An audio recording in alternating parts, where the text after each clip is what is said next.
Saludos, buenas, espero que estén súper bien y espero que hayan podido compartir con su familia en este tiempo que hemos estado en cuarentena, a veces no estamos medio complicados de repente con no estar acá, estar encerrados un poco y de repente nos mareamos un poco y no entendemos cómo poder abarcar todas estas emociones que nosotros estamos sintiendo.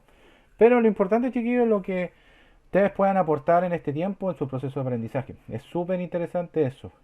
Chicos, bueno, entender un poquito, chicos, que por motivos que hemos explicado ya en nuestro consejo de curso, entenderles que vamos a tener entregas cada 15 días de nuestra asignatura en biología. Por lo tanto, no vamos a tener envíos semanales, vamos a tener envíos quincenales. Así que vamos a tratar de trabajar un poquito menos, en un corto periodo de tiempo, pero eso va a ser mejor para ustedes y mejor para nosotros para que podamos trabajar de manera conjunta. Ya es una decisión obviamente de no es parte de nuestra directiva, de nuestro cuerpo directivo del colegio. Así que, y en este caso también de parte del proceso de aprendizaje suyo. ¿Ya? Así que en ese caso vamos a tener esas entregas quincenales. Esa era la información que quería darle en este momento y comenzamos. Bueno chicos, vamos a estar explicando un poquito lo que es la teoría evolutiva, los cambios en el proceso de la biología molecular y moderna, que es lo que va a centrar nuestra clase, aportar un poco en general a la teoría de la evolución, ya desde la parte ahora, desde la parte del ADN o de la parte genética, ya como la teoría moderna, ya. Explicar que la clasificación de la diversidad también de los organismos va a constituir que lo que llamamos taxonomía, ya cómo se van clasificando los distintos organismos en torno a grupos y subgrupos, ya. Vamos a ver con más calma más adelante. Pero también tenemos que entender un poco en qué quedamos. La clase anterior estuvimos viendo, chicos, las ideas centrales que le dieron origen a la teoría de evolución según el modelo de Darwin, ¿ya? Entender un poquito que se basaron en muchos principios, pero que en general se resumen en varios aspectos. Primero, entender que las comunidades de especies no son fijas. Las especies cambian constantemente. Algunas se van a perecer, otras van a originarse. Entonces, a través de esa extinción, o en este caso, nacimiento, van generando nuevos organismos, la evolución va cambiando en el tiempo, va generando nuevos descendientes y eso es producto también de distintas condiciones en las que se van dando origen a este proceso evolutivo. También tiene que entender que todas las especies tenían un origen común, lo habíamos hablado, de que partían por unos periodos donde habían individuos más bien ancestrales o antiguos, a periodos donde había modelos, o en este caso, especies más actuales o recientes. Entender también que había un proceso de selección natural en el cual la evolución iba dando una causa que permitía que estas condiciones de selección ocurrieran y se daba ante cuatro condiciones. Primero, una alta tasa de reproducción, una generación de presiones ambientales constantes, otra que en este caso tendría que ver un poco con el pool genético, que es como el tema de la genética, que lo vamos a ver más adelante, y el tema asociado también a la presión selectiva, en la cual o algunos individuos van a nacer y otros van a subsistir y otros van a perecer. Y el gradualismo, obviamente, que las especies no cambian de repente, sino van poco a poco, de forma continua. No del día a otro van a empezar a cambiar, sino necesitan un tiempo prolongado para que esto pueda ocurrir. Entonces, evolucionismo, origen común, selección natural y gradualismo son algunos principios en los cuales quedamos claros con respecto a esta idea. Pero también tenemos que tener un poco en cuenta, y aquí comenzamos, de que la idea central de Darwin no solo se origina en estas cuatro condiciones, sino tiene que haber requisitos para que pueda ocurrir. Primero, tiene que haber una presión selectiva. El ambiente, que en este caso le llamamos el fenotipo, el ambiente me permite a mí decir que un individuo puede sobrevivir o pueda reproducirse. ¿Por qué? Porque, por ejemplo, nosotros por ejemplo, lo vamos a ejemplificar de la siguiente manera. En la zona antártica existen los osos, en este caso los osos polares, por ejemplo, en la zona del Norteamérica, ¿ya? Aquí, por ejemplo, tenemos en este caso los pingüinos, ¿cierto? Pingüinos de Humboldt o el pingüino antártico. Esas especies viven en zonas frías porque tienen las condiciones, los rasgos, las adaptaciones de la piel, de la coloración de su estructura para poder sobrevivir. Pero ¿qué pasa si nosotros trasladamos una especie que vive en el norte, por ejemplo, un monito del monte, o un bonito del monte, perdón, o por ejemplo podemos trasladar otro individuo, por ejemplo la llama o la alpaca, ¿ya? O por ejemplo guanac, que son más del sector norte, ¿ya? Y lo trasladamos al desierto, a la Antártica. No tiene sentido, ese individuo no va a subsistir porque no tiene las adaptaciones o rasgos que le permitan poder subsistir, esos rasgos morfológicos, que le permitan sobrevivir a esa condición, por lo tanto va a perecer. Por lo tanto, el ambiente en el que estén insertos esas especies van a permitir que algunos o sobrevivan o se mueran. Pero esa sobrevivencia que va a generar en el tiempo, mayor tasa reproductiva. Por lo tanto, para que esta presión selectiva se dé a cabo, tiene que cumplirse ciertas condiciones. Primero, la disponibilidad de recursos, el alimento. La cantidad de depredadores. Debe existir una cantidad de depredadores que sea mínima para que esa población pueda subsistir. Si es muy alta, lo más probable es que la tasa depredativa sea muy alta y por lo tanto los individuos puedan morir. Otra condición es la variabilidad. No todas las especies son iguales, ¿ya? Algunas especies pueden tener rasgos distintos, por ejemplo, nosotros en la condición humana, por ejemplo, los hombres de colores colorines con mujeres de colores colorinas van a dar hijos del mismo rasgo colorín. Pero en ese caso tiene que ver que la variabilidad se esté jugando en esos roles. Rasgos morfológicos, fisiológicos de función y de comportamiento van a tender a formar esta población y a tender por procesos azarosos. En este caso, procesos que van generando al azar. No tienen una condición de, por ejemplo, al día van a nacer 5 individuos. No, va a ser al azar, sin, sin predecir algo. Reproducción diferencial y herencia también son condiciones fundamentales. Algunos individuos se reproducen más que otros, producto de estas presiones selectivas, en la cual esa reproducción también va a generar una condición diferencial. Y el proceso también de herencia, donde si estas especies van a sobrevivir y van a reproducirse durante el tiempo, esas especies cuando se reproduzcan van a generar una mayor tasa de descendencia, una mayor cantidad de crías, y esas crías van a tener rasgos que van a ser de tipo condicionalmente favorable. Por ejemplo, cuando por ejemplo una persona, y lo hablaba en el ejemplo anterior, colorín con mujer colorina y hombre colorín, tienen hijos colorines. Por lo tanto, hay una condición de herencia, el rasgo de tipo colorín. Y aquí se ve la selección natural en acción. Una población de dos peces, claros y oscuros. Los peces claros viven en un color junto con los oscuros. Pero ¿qué pasa si viene un depredador? Una presión selectiva y genera una reproducción. Él tiene el afán de tener más afinidad para comerse a los claros. Por lo tanto, esos claros van a perecer.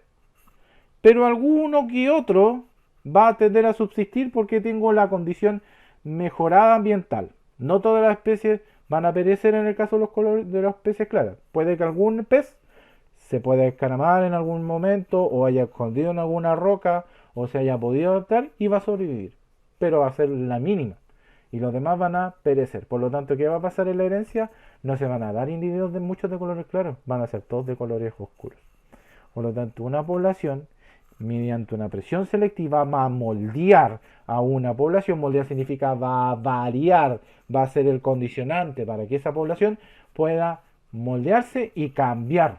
Por lo tanto, ahí existe un proceso de evolución. Es un ejemplo clásico que se distingue en todos los libros de evolución y que en general permite ver y distinguir perfectamente esta presión selectiva, ¿ya? Producto de la acción de la teoría de la evolución. Me quedó eso en el tintero para poder ya empezar a ver esto. ¿Qué es lo que nos abarca ahora? Teoría sintética de la evolución. Yo le había hablado un poquito, chicos, en la clase anterior de que Darwin, en este caso, había generado el proceso de la teoría de selección natural junto con Wallace. Y habían generado que las especies que permitían tener mayores capacidades o adaptación a un ambiente eran aquellas que van a sobrevivir más por sobre las otras. Eso combina también con la teoría sintética. Pero ¿qué pasó en ese tiempo? No existía el ADN, no existía la combinación genética y esa presión selectiva no solamente es el ambiente el que juega un rol, sino es la condición genética de la especie humana o del animal que también juega un rol a favor. Y eso se llama genotipo. Para que lo anoten, genotipo. Genotipos son la condición genética de un organismo para poder cambiar. Y eso ocurre producto de una palabra que se llama mutación. La mutación es un cambio de ADN. No todas las especies cambian producto del ADN, pero sí todas pueden mutar. Y en la mutación, para que ocurra mutación, tiene que existir un factor y ese es el ambiente. Por lo tanto, el fenotipo puede moldear al genotipo. ¿Ya? Por lo tanto, hay una mutación. Y la recombinación genética tiene que ver con un proceso más complejo, que es de síntesis de ADN, pero que no se los voy a mezclar ahora, sino lo van a ver mucho más adelante en los cursos posteriores a enseñanza media. ¿Ya? Yo creo que más o menos tercero y cuarto medio van a estar viendo un poco lo que es ADN y recombinación genética. Pero la recombinación genética va simple, chiquillos, en forma simple es mezclar ADN. ¿Ya? Fuente de variabilidad del organismo. Entonces tenemos a nuestros tres científicos, que son los que generaron esta teoría científica, se los presento. Señor Simpson, paleontólogo especialista en mamíferos, Mayer, biólogo evolutivo y genetista, y Don von Hansky, o Theodosius Don Hansky, un genetista muy importante polaco. Ellos tres formularon una idea que se llama neodarwinismo, neo-nuevo darwinismo. Y esta teoría está basada en tres aspectos. Primero, la evolución a la población y no los individuos. Punto uno. O sea, es la población en general la que evoluciona, pero no es el individuo en sí. Otra es la selección natural conduce a cambios graduales. Y el ritmo es muy lento. ¿Ya? De la especie no es, el ritmo no, de cambio no es, de la noche a la otra van a generar y se van a subsistir las poblaciones. No.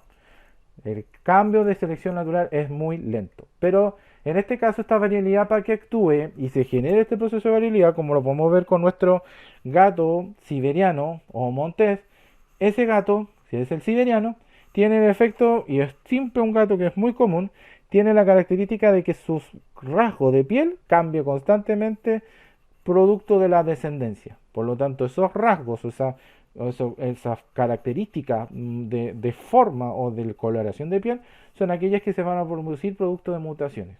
¿Ya? Y esto se da por dos aspectos: mutaciones y reproducción sexual. ¿Ya? Vamos a aplicar una u otra de manera concreta para no generar un poco más de tiempo, pero miren, ahí está la teoría neodarwinista, toma cuerpo en el principios del siglo XX, la mitad del siglo XX. O sea, el siglo XIX era Darwin y nosotros dijimos que el siglo XX era el periodo donde se ocurre el neodarwinismo. O sea, muy reciente a lo que estamos acostumbrados. Es muy reciente esta teoría. No tiene más allá de supuestamente 60 años. Mutaciones. ¿Qué es una mutación? Primero, para explicar. Es una alteración del ADN. Por ejemplo, si el ADN es A y es C, producto del ambiente cambió a G y a T, mutación. Eso es simple. Nada más, ¿ya? Si A cambió a B, mutación. ¿Ya?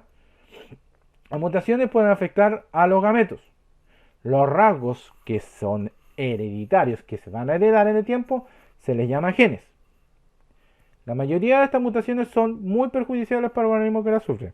Es súper malo que ocurran. Sin embargo, no hay unas mutaciones que son buenas o muy beneficiosas, y esas son las que favorecen al proceso selectivo. Por ejemplo, tenemos acá el caso de esta especie. Un ratoncito, ya, que tiene un color de pelaje, voy a ver si que puedo, ahí está. Un ratoncito de color bastante claro, tiene como depredador un falcón o un cóndor. Este ratoncito, este es el consumidor de él, por lo tanto algunas poblaciones se van a perecer. Pero si se va a reproducir con otro ratoncito, el que va a sobrevivir, puede generar tres tipos. O individuos que pueden ser de tipos perjudiciales en la forma del rasgo de piel para su condición, lo pueden transformar en un ratón albino, o en neutras, que puede ser ni beneficioso ni perjudicial. Queda ahí, ratón de color café. Y muy beneficiosa, ratón de color capeado, porque le permite, por ejemplo, poder camuflarse. Por lo tanto, allí podría haber una mutación beneficiosa. No todas las mutaciones son malas, chicos. Hay mutaciones que son súper buenas. Y la mutación en sí, que es una alteración al azar, o sea, ni siquiera sabemos cómo va a ocurrir esto en el ADN, es una de las condiciones que permite generar moldeamiento de la teoría evolutiva, que haya cambio evolutivo. Por lo tanto, ahí hay un fundamento en torno a el descubrimiento del ADN. Y otro es la reproducción. Sin reproducción sexual no ocurre variabilidad genética. Y sin condición de variabilidad no va a ocurrir evolución. ¿Ya? Es un medio trabalenguas, pero entenderlo así. Sin reproducción no hay variabilidad genética. Los rasgos se heredan, se van naciendo, producto de los nacimientos y de la herencia se van heredando características, y un organismo dispone de dos versiones, que en este caso se llaman alelos. Ahí lo dice perfectamente. Un alelo puede ser materno y el otro alelo puede ser paterno. Un gen de mi mamita o de mi gatita se va a generar un gen, yo siempre se lo digo así a los alumnos, un gen de mi mamita con mi gatita o gatita se va a reproducir con un gen de mi papito o del gatito. Los dos gatitos van a tener el acto sexual, porque en este caso le dio la noche de pasión, van a tener un efecto reproductivo. Noche de pasión te digo por el tema de que los gatos siempre tienen ese problema. ¿Ya? Pero a ellos, este gatito y esta gatita se reproducen, se cruzan y van a tener gatitos. Y gatitos de tipo distintos. Este gatito es una hembra de color negro. Otra machito de color caspiado donde tiene una mancha en la cara. Otro de color, en este caso, de color gris. Otro de color más bien azul. Los gatos. Típico caso de ejemplo de reproducción sexual. Ahí se da condición de evolución. Variación genética. Ahí está presente. Vean sus gatos o sus mascotas y los que nazcan, veanlos. Ahí tienen variabilidad. Típico. Las razas ocurren así. Al reproducirse su progenitor transfiere su descendiente al azar y esos dos alelos van a cambiar millones de genes. En cada descendencia se produce una combinación de alelos particular que da lugar a esa cantidad de rasgos. Los rasgos son lo que yo veo, el fenotipo. Y lo que no veo es el genotipo. Y bueno, las mutaciones son la principal fuente de variedad, lo pueden ver perfectamente acá en la humano, y la mutación también producto del ADN. Y eso es todo el tema de la teoría sintética, no es más que ver eso. Mezcla la teoría darwiniana con los descubrimientos de la biología reproductiva y celular, como ocurre, o en este caso la biología molecular actual. Eso es todo. Teoría del equilibrio puntuado. Otra teoría que la descubrió el señor Stephen Gould, ¿ya? O Gould, que yo le llamo la teoría de los principios intermedios, equilibrios puntuados. ¿Ya? Así se llama esa teoría. Esa teoría, chiquillos, tiene que ver un poco con el descubrimiento que viene acá en torno a la predominancia en ese conocimiento. ¿Qué es lo que dice la teoría? Dice que cuando a medida que iba pasando el registro fósil, predominaban ciertos casos y aparecían más especies en un periodo corto de tiempo. ¿Ya? Lo vamos a aplicar en la siguiente lámina. Se llama teoría de los equilibrios interrumpidos. ¿Ya? Nosotros entendemos un poco que la evolución se concentra en periodos largos, de cambios periódicos, ¿cierto? ¿Qué es lo que interpretaba esta teoría? Que los descubrimientos de la evolución se concentran siempre en periodos muy pequeños, cortitos, que no disminuían con el paso del tiempo. Por lo tanto, esos periodos cortos o periodos cortitos ya se podían haber predicho que esos cambios pueden haber sido en ese tiempo y no en otro. No sé si me voy a explicar. Lo voy a entender de nuevo. Por ejemplo, equilibrios interrumpidos. Por ejemplo, decían que si este fósil que se generaba en esta cantidad de años, cuando pasara el proceso de ciertos años más, ese fósil iba a cambiar totalmente, pero iba a pasar un periodo muy corto de tiempo, periodos muy pequeños. Y en ese periodo largo, ¿ya? ¿Qué ocurre? No iba a haber ningún cambio. Por lo tanto, iba a haber un equilibrio interrumpido, ¿ya? Que dicen periodos estáticos o de equilibrio se alternan con periodos más breves, que el registro fósil muestra aparición de múltiples formas de transición que son testimonios de un proceso intenso, ¿ya?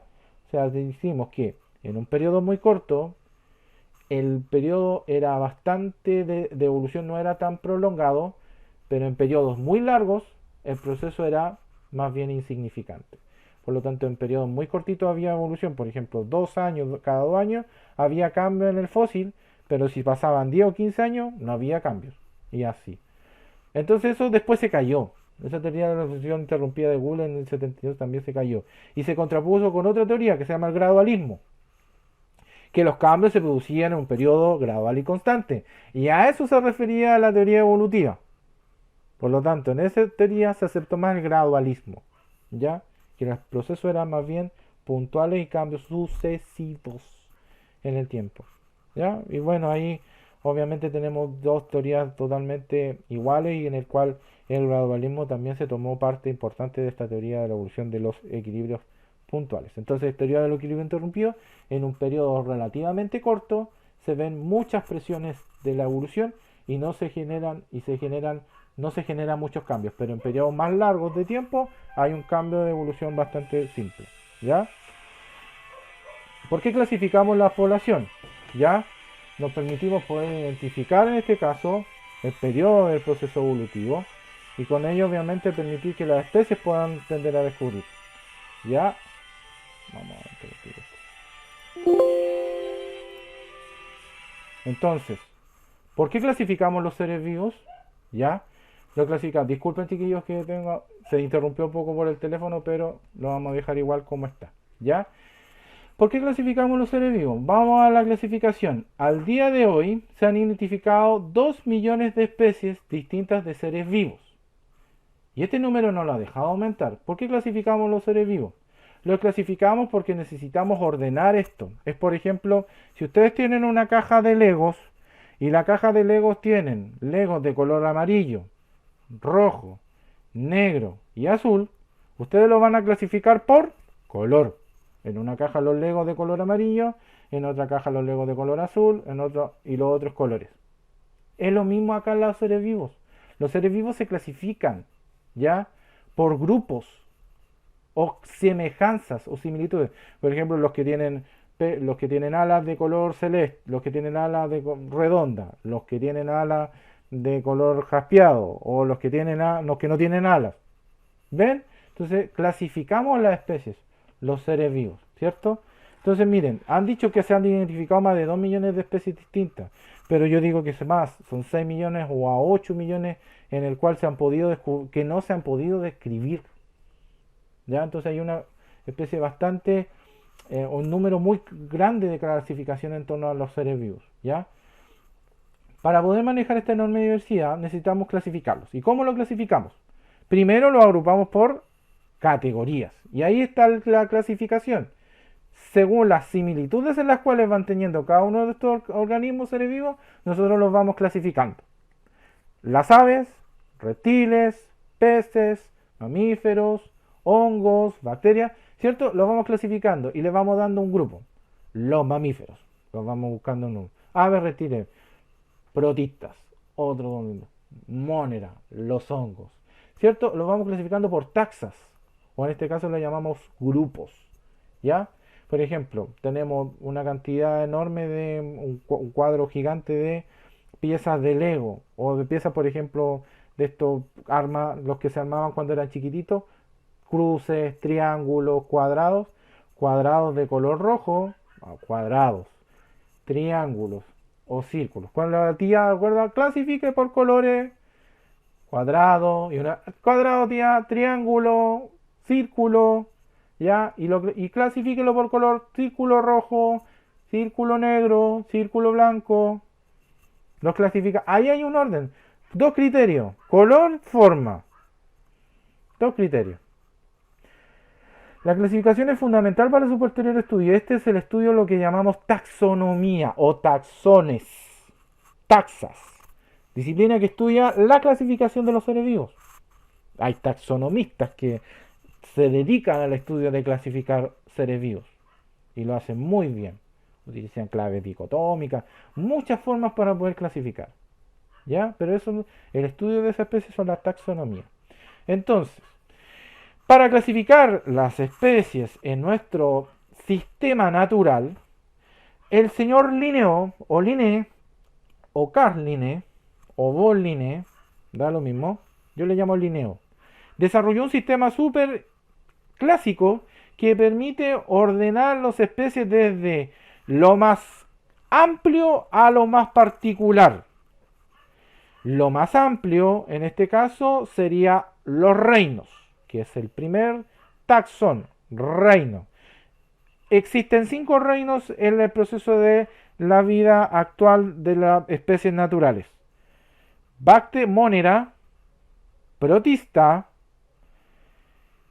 Animalia, Vegetalia, y hay otro grupo que le llaman Eurasia.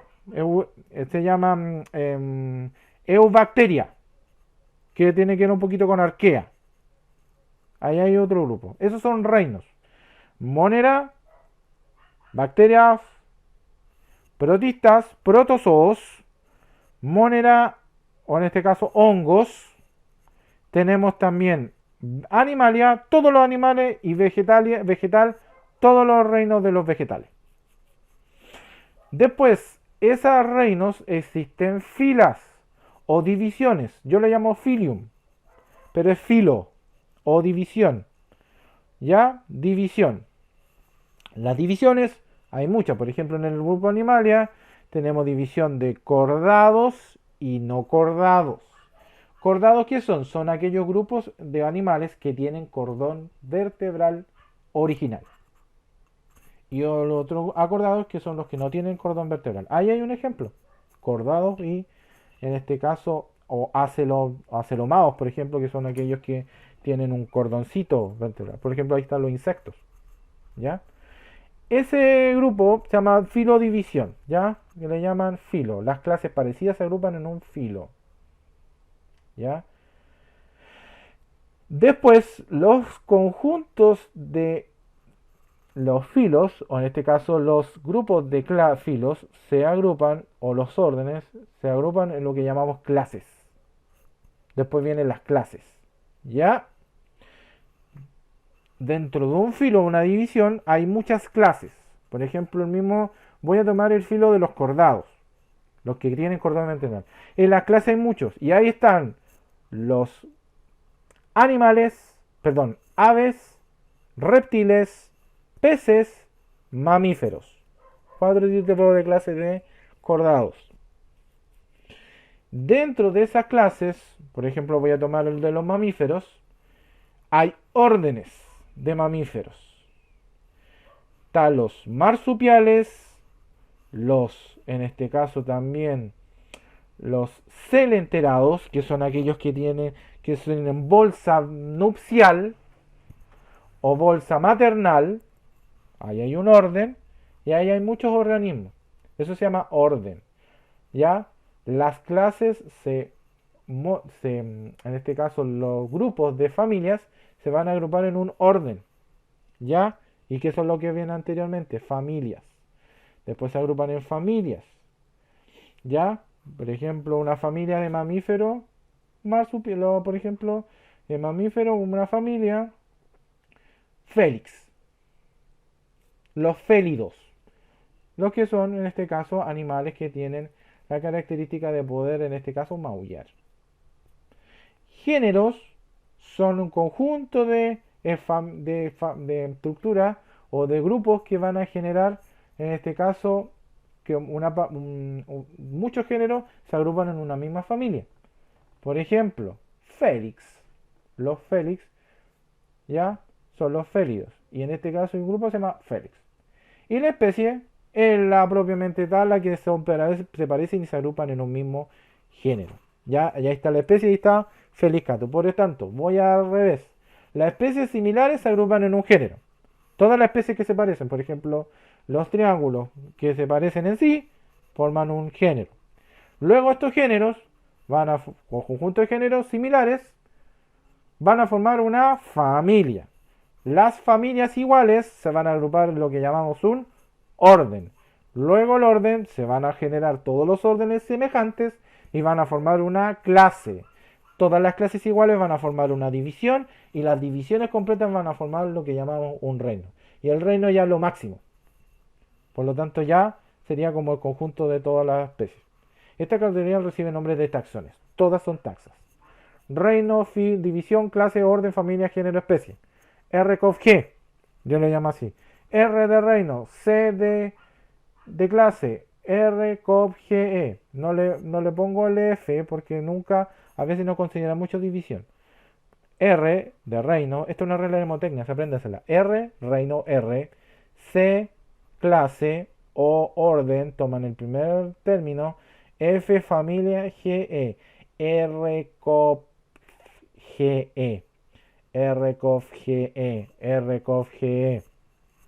Reino, clase, orden, familia, género, especie. Ahí se lo aprendieron. Sistema de clasificación de Linneo. Súper importante eso para poder entender un poco la clasificación. Vamos con un ejemplo. Así queda más claro.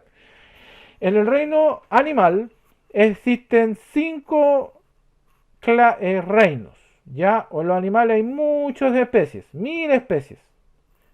Elefante, por ejemplo, y un pingüino, una estrella de mar, un escarabajo, esponja de mar y un nematodo. Lo ordeno así. Elefante, pingüino, esponja de mar y calamar. Vamos con el siguiente. Reino animal. El reino animal. Ya, ¿cuántas especies tiene? 1000 especies. De ese reino voy a extraer un filo. Hay muchos filos en el reino animal. Le dije, está los cordados, los acelomados, en este caso los que generan procesos evolutivos, ¿cierto? Pero yo voy a tomar los cordados. Filum de esta especie, cordados. Los que tienen columna vertebral verdadera. Y ahí voy, peces, aves, reptiles. En este caso también tengo un reptil que hay una víbora, el mismo grupo, y mamíferos. Pero de ese grupo voy a quedarme una clase de los peces, reptiles, anfibios. Voy a ir a las aves, porque mi especie es una ave. Por lo tanto, voy achicando el grupo más a las aves. Y ahí encuentro tucán, pelícano, falcón, que halcón y otro más, y picaflor.